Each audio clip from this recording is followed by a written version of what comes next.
warahmatullahi wabarakatuh. Nama saya Azmi Aina absen 5 dari kelas 11 IPS 2. Di sini saya akan menjelaskan mengenai resensi film yang telah saya tonton, yaitu Frozen dan Frozen 2. Yang pertama yaitu Frozen. Frozen ini dirilis pada tahun 2013 oleh Disney Animation Pictures yang merupakan film ke-53 yang telah dirilis oleh Disney. Frozen pertama ini disutradarai oleh Chris Buck dan Jennifer Lee, diproduseri Peter Del Vecchio. Nah, film Frozen ini dirilis di Indonesia pada tanggal 29 November tahun 2013. Film ini berdurasi kurang lebih sekitar 102 menit. Dan yang menariknya, film ini memiliki anggaran atau pengeluaran sebesar 150 juta dolar dan mendapatkan omset yang sangat besar, yaitu 1.276 miliar dolar.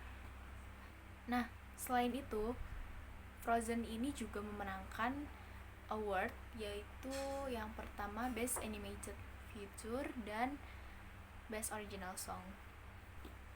Nah, membahas ke filmnya. Film Frozen ini diawali oleh Anna dan Elsa pada masa kecil. Kebetulan film ini memang alurnya maju, jadi dijelaskan sejak mereka kecil hingga mereka dewasa. Nah, saat Anna dan Elsa masih kecil, mereka sering sekali bermain bersama. Contohnya pada saat kedua orang tuanya tertidur. Mereka sengaja memanfaatkan waktu ini untuk bermain salju. Jadi, Anna itu berlarian sambil Elsa melemparkan salju supaya Anna tuh lari dalam saljunya itu.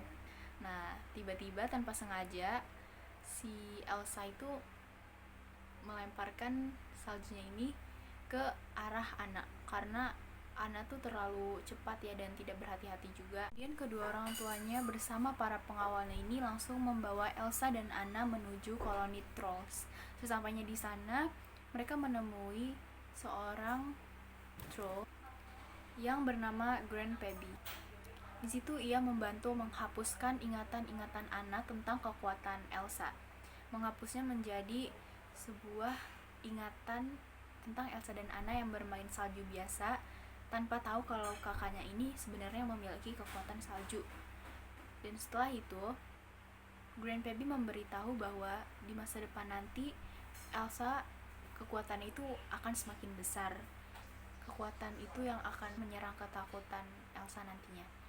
Dan juga Troll memberikan masukan bahwa Elsa dan Anna harus dipisahkan atau diberi jarak sehingga kamar mereka tidak lagi dalam satu kamar dan istana ditutup sehingga mengurangi interaksi antara penghuni istana dan juga warga-warga Arendelle. Setelah bertahun-tahun dan keduanya menginjak remaja, kedua orang tua Elsa dan Anna meninggal di saat berlayar. Kapalnya terguling dimakan ombak. Dan kemudian ketika Elsa menginjak umur 21 tahun, tibalah saat penobatan. Di situ Anna sangat senang sekali karena saat-saat yang ia tunggu-tunggu akhirnya tiba. Di situ ia merasa sangat bebas. Dan saat itu pula ia bertemu Pangeran Hans yang ia pikir saat itu adalah cinta sejatinya. Setelah itu, Anna berusaha untuk meminta restu sang kakak untuk merestuinya menikah bersama Hans. Otomatis, Elsa tidak mungkin menyetujui keduanya karena baru kenal 1 hari saja. Setelah itu, Anna berusaha untuk mendekati Elsa, namun Elsa tidak mau karena ia takut untuk menyakiti adiknya, seperti pada dulu kala. Dan ketika Anna berusaha meraih Elsa, ia tidak sengaja mengeluarkan kekuatannya dan orang-orang di situ shock dan merasa aneh atas kekuatan yang dimiliki oleh sang putri ini. Kemudian Elsa merasa malu dan ia melarikan diri sangat jauh dari peradaban orang-orang, dan ia mendirikan istana esnya sendiri. Di situ ia merasa sangat kuat. Dan kemudian tanpa sepengetahuan Elsa, ternyata Arendelle dan sekitarnya itu tertutup oleh musim es abadi. Dan satu-satunya cara untuk menghilangkan musim es abadi ini yaitu dengan Elsa sendiri. Dia yang hanya bisa menghilangkannya. Atas inisiatif, Anna berusaha menemui Elsa.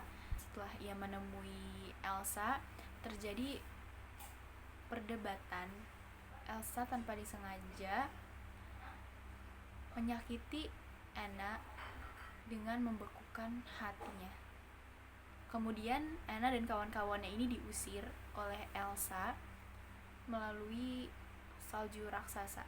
Dan saat itu Kristoff yang tanpa sengaja Anna temuinya di jalan ini merasakan ada tidak beres dengan Anna, sehingga Anna ia bawa ke Troll atau keluarga angkat si Kristoff ini. Dan kemudian Troll itu bilang kalau Anna ini bisa disembuhkan oleh cinta sejati. Kemudian Kristoff langsung membawa Anna menuju ke istana untuk bertemu dengan Hans, supaya Hans bisa memberikan kecupan cinta sejatinya kepada Anna sehingga Anna bisa sembuh.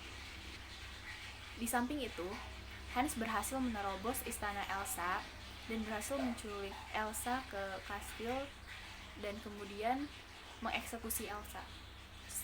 Setelah Kristoff sampai di istana dan menemui Hans, bukannya ia memberikan kecupannya kepada Anna, namun ia malah mengakui bahwa ada rencana buruk yang telah ia rencanakan, yaitu merebut tahta Arendelle. Kemudian singkat ceritanya, Hans dengan Elsa berada di luar istana dan Hans mengklaim bahwa Elsa telah membunuh Anna. Dan kemudian saat Elsa menangis, Hans berusaha untuk membunuh Elsa dengan pedangnya. Saat itu pula Anna yang melihat kejadian tersebut dan setengah membeku, ia ingin menghampiri Hans supaya tidak membunuh kakaknya ini. Dan kemudian ketika Anna berusaha menyelamatkan kakaknya, dan Anna pun membeku. Saat Anna membeku dan Kristoff terjatuh bersama pedangnya yang hancur, kemudian saat itu Elsa memeluk erat Anna sambil menangis, dan saat itu Kristoff ada di situ bersama Sven. Kemudian perlahan-lahan Anna mulai mencair dan kemudian salju atau musim abadi di Arendelle itu tiba-tiba menghilang atau mencair, berubah menjadi musim yang lebih hangat. Dan Olaf tetap tidak mencair dikarenakan Olaf diberikan kekuatan salju oleh Elsa. Dan akhirnya Anna menemukan cinta sejatinya, yaitu Kristoff. Dan Hans beserta komplotannya itu diasingkan dan dipenjara.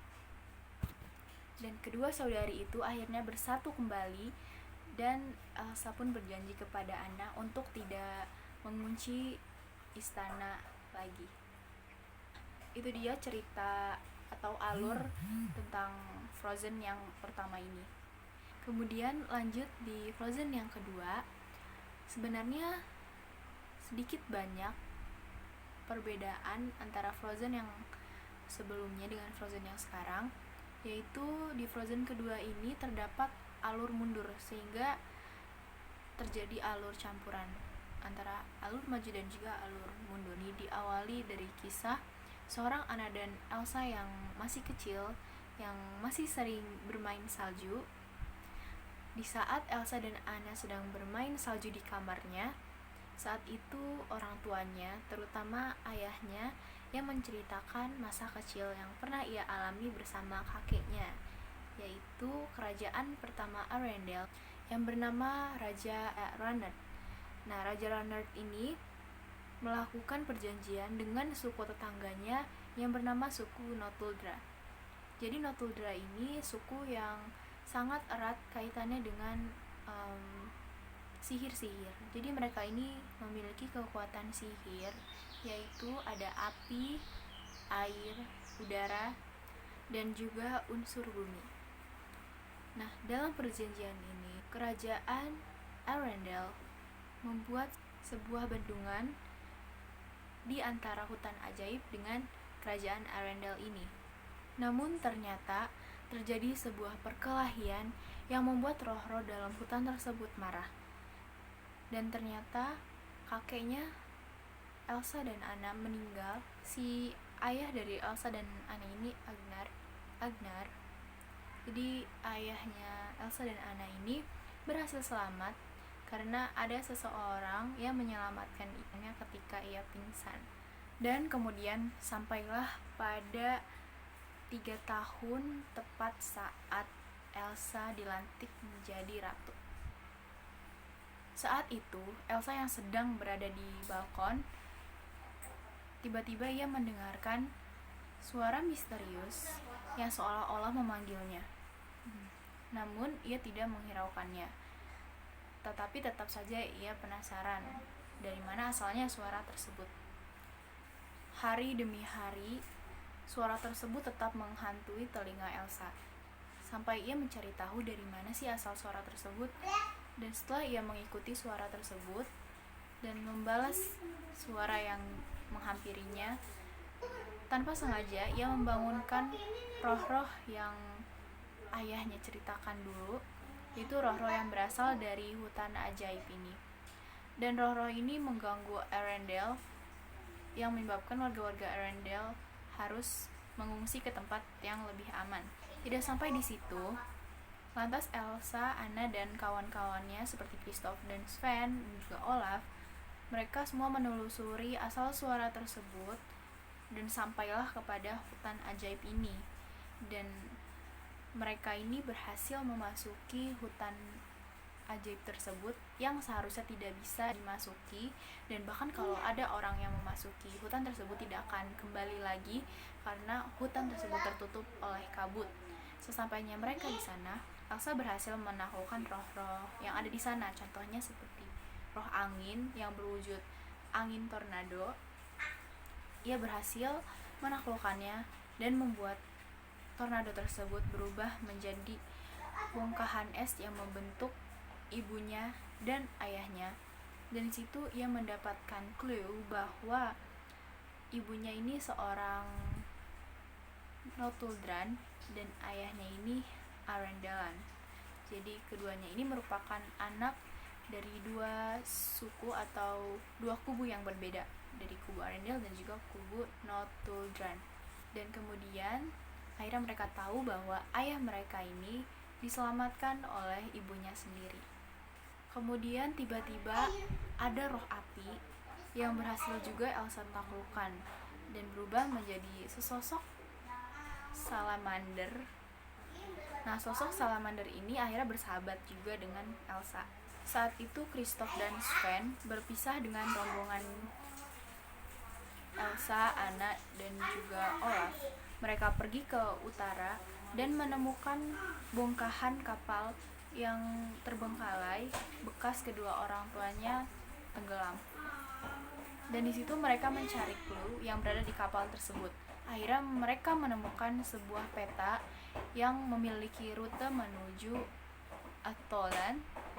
Dan ternyata Elsa tuh merasa bersalah sekali karena kematian kedua orang tuanya itu disebabkan karena kedua orang tuanya ingin memecahkan misteri kenapa Elsa ini memiliki kekuatan es.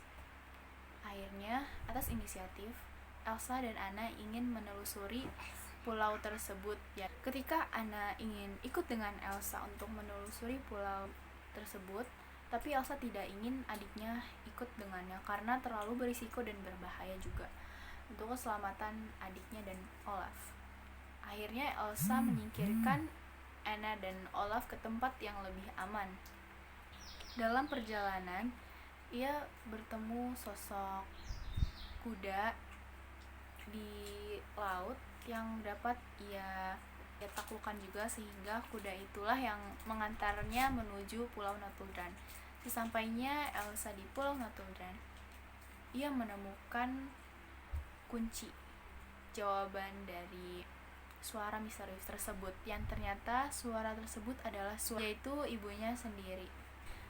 Dan di sana ia menemukan bahwa kekuatannya merupakan hadiah atau anugerah dari keajaiban alam yang telah menyelamatkan ayahnya Elsa dan Anna, Agnar, dengan tanpa pamrih, sehingga menjadikannya roh kelima yang menyatukan perbedaan. Jadi dari situlah asal kekuatan Elsa memiliki kemampuan mengendalikan es. Dan persoalan tentang bendungan, jadi bendungan tersebut itu merupakan tipu daya yang diajukan kakeknya kepada kaum Notuldra untuk mengurangi sumber daya dari Notuldra sebagai tipu daya, karena kakeknya ini tidak suka kubunya atau kubu Arendelle ini memiliki koneksi dengan kubu Notuldra. Kakeknya ini tidak suka berhubungan dengan sihir. Pun di saat Elsa menelusuri semuanya lebih dalam lagi, ia malah membeku. Dan ketika ia membeku, dia langsung mengirimkan informasi kepada adiknya Anna bahwa sebenarnya bendungan itulah yang harus dihancurkan agar membuat semuanya damai. Dan ketika itu Elsa membeku sehingga membuat Olaf menjadi memudar. Saat itu Anna dan juga Olaf pisah. Setelah keduanya berpisah, Anna langsung bergegas menuju ke arah bendungan tersebut. Kemudian Anna langsung memancing raksasa yang tertidur untuk melempar batu ke arah Anna. Namun batu tersebut tidak mengenai Anna, melainkan batu tersebut malah menghancurkan bendungan tersebut. Setelah bendungannya hancur, kemudian air langsung mengalir dan terjadi banjir. Elsa berhasil mencair dan ia segera datang menuju Arendelle untuk membuat penghalang supaya air tersebut tidak membanjiri Arendelle. Akhirnya usaha Elsa berhasil sehingga banjir berhasil dihentikan oleh Elsa. Kabut-kabut dalam hutan ajaib berhasil memudar dan hilang. Dan akhirnya saat itu Elsa dan Anna menjadi jembatan antara orang-orang dan roh-roh ajaib di hutan tersebut. Dan saat itu Anna dilantik menjadi Ratu Arendelle dan Elsa menetap untuk menjadi pelindung di hutan ajaib tersebut. Tetapi tetap saja Elsa harus mengunjungi Arendelle secara teratur karena perdamaian ini merupakan hubungan dari semua negeri. Nah, itu tadi merupakan alur maju dan mundur di Frozen kedua. Sama seperti pada film Frozen yang pertama, sutradara tetap oleh Chris Buck dan Jennifer Lee, dan produsernya juga tetap Peter Del Vecchio. Yang membedakan di sini durasinya yaitu 103 menit, hanya beda 1 menit dengan Frozen yang pertama. Dan omset dari film Frozen yang kedua ini yaitu 1.330 miliar dolar. Nah, dalam penokohannya sebenarnya tidak jauh beda. Keduanya sama-sama memiliki tokoh yang kepribadiannya tetap sama dan tidak ada perubahan sih, cuman persisnya kalau misalkan kurang tepat. Penokohannya ini tetap sama, yaitu tokoh Elsa tetap menjadi tokoh yang sangat pemberani dan tidak pantang menyerah. Kemudian Anna yaitu adik yang sangat penyayang dengan kakaknya dan sangat mudah luluh oleh Kristoff dan Olaf. Sosok Kristoff yang begitu pemberani, gagah dan juga tangguh. Setelah itu ada Sven yang sangat setia sama si Kristoff majikannya, dan juga ada Olaf yang sangat periang. Itu dia penokohannya kurang lebih menurut saya. Kemudian Perbedaan yang dapat saya ambil dari Frozen dan Frozen yang kedua ini, yaitu pada Frozen yang pertama kita dimanjakan oleh petualangan Anna dalam mencari kakaknya yang memiliki kekuatan es, dan dari situ kita belum tahu kan dari mana asal usul Elsa memiliki kekuatan es tersebut. Sedangkan di Frozen yang kedua ini kita diberikan pengetahuan kita tentang dari mana asal usul Elsa memiliki kekuatan es tersebut. Dan juga di Frozen yang kedua suasananya lebih variatif lagi daripada Frozen yang pertama ini. Secara keseluruhan saya lebih suka ke Frozen yang kedua ini karena ceritanya lebih menarik dan lebih banyak komplikasinya. Jadi kita juga nontonnya tidak bosan sama sekali, dan kita dapat menontonnya secara berulang kali. Dan film Frozen ini juga bisa ditonton oleh semua kalangan usia, mulai dari anak-anak hingga dewasa. Sekian resensi film yang saya bisa sampaikan. Kurang lebihnya mohon maaf. Assalamualaikum warahmatullahi wabarakatuh.